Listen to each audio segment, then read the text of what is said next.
बहुत समय पहले की बात है। पुराने चाइना के नॉर्थ प्रोविंस में 3 मॉन्क रहते थे। उनका नाम किसी को नहीं पता है, क्योंकि उन्होंने कभी अपने बारे में कुछ बताया ही नहीं। उन्होंने कभी किसी बात का जवाब नहीं दिया। चीन में बस उन्हें 3 हंसते हुए भिक्षुओं के नाम से जाना जाता था। वे तीनों सिर्फ एक ही काम करते, एक गांव में प्रवेश करते, बाजार के बीचों बीच खड़े होते और हंसना चालू कर देते। वे अपने पूरे अस्तित्व के साथ हंसते। अचानक लोगों का ध्यान उनकी तरफ खींचा चला आता और धीरे धीरे उनके चारों तरफ एक बड़ी भीड़ इकट्ठा हो जाती। वे इतनी एकाग्रता, तल्लीनता व संपूर्णता के साथ हंसते कि उनकी हंसी देखकर सारा गांव हंसने लग जाता। जब वो पूरा गांव हंसी के समुद्र में डूब जाता तो वे दूसरे गांव चले जाते। वे ना तो कुछ बोलते थे, ना ही कुछ उपदेश देते और ना ही कुछ शिक्षा।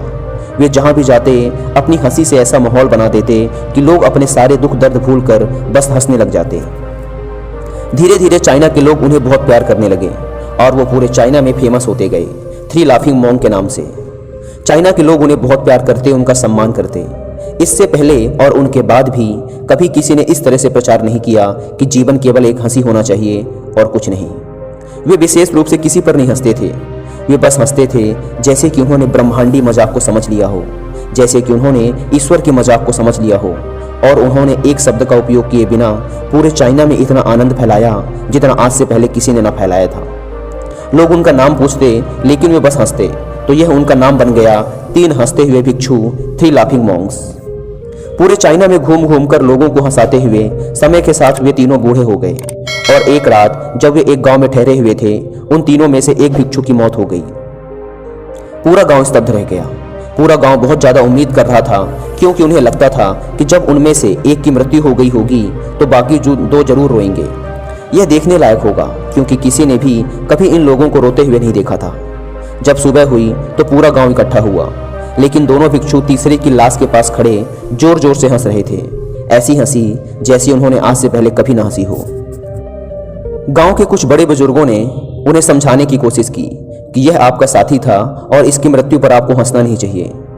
तब उस दिन पहली बार उन भिक्षुओं ने लोगों से बात की और कहा, हम हंस रहे हैं क्योंकि यह आदमी जीत गया है।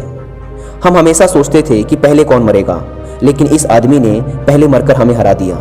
हम अपनी हार व इसकी जीत पर हंस रहे हैं। इसके अलावा यह कई वर्षों तक हमारे साथ रहा। हम एक साथ हंसे, हमने एक दूसरे की मौजूदगी, उपस्थिति का आनंद लिया। उसे अंतिम विदा देने का इससे बेहतर तरीका और क्या हो सकता है। हम केवल हंस सकते हैं। लेकिन पूरा गांव उदास था।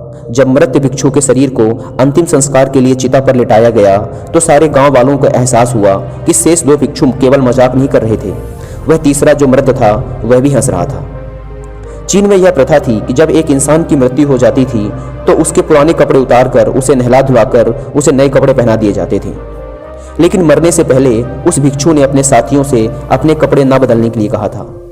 तीसरे भिक्षु ने कहा था, मुझे स्नान मत करवाना, क्योंकि मैं कभी अशुद्ध हुआ ही नहीं। मेरे जीवन में इतनी हंसी आई कि कोई अशुद्धता जमा ही नहीं हो सकती थी। मैंने कोई धूल जमा नहीं की है।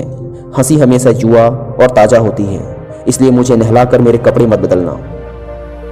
जब उस तीसरे भिक्षु के शरीर पे आग लगाई गई तो गांव वालों को पता चला कि उस भिक्षु ने मरने से पहले अपने कपड़ों में कुछ पुराने चीनी पटाखों को छिपा रखा था, जो आग लगने के बाद फटकर आसमान में रंग बिरंगे कलरों में फैल गए।